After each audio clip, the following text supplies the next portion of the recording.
BookTV recently visited Capitol Hill to ask members of Congress what they're reading this summer.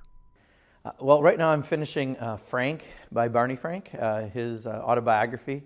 It's a really interesting book because it gives you not only a little look at his career, but Congress back when it worked a little better than maybe now, and just some of the highlights of some of the major legislation he worked on and some of the experiences he went through. So especially relevant for someone who always looked up to Barney as someone who's probably the smartest and wittiest member of Congress I remember watching, and it's a really fascinating read. So I'm just finishing that one up. I just started one called Factory Man, which is about the Bassett Furniture company or group, I forget what it is, but it's essentially a company that builds furniture here in the United States, and despite all the challenges with globalization and companies all trying to send construction over to China because it's cheaper, they wanted to keep building things in America, and they wanted to keep providing wages for the people who worked for them and support their families. And it's a big challenge, and I really give them a lot of credit. I'm a small business owner. I've been since I had hair, since I was 23 for 28 years. And I find a lot of value into what they did, and I think more businesses should look at that. So I'm reading that book.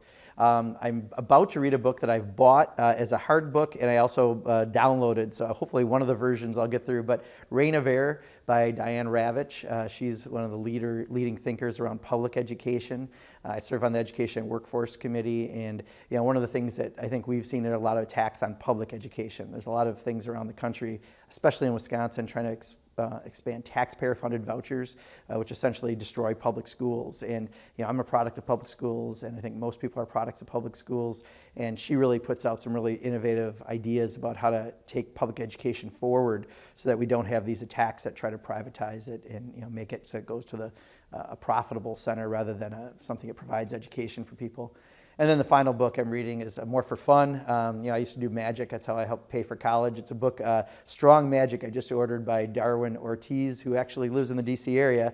And it's really more of a book about theory, about doing magic and how to be a little better performer. I do a video every Monday, Magic Mondays, that we put up on Facebook and YouTube. And that's for a little lighter reading than some of the other stuff I'm doing. And BookTV wants to know what you're reading this summer. Tweet us your answer at BookTV, or you can post it on our Facebook page, facebook.com/BookTV.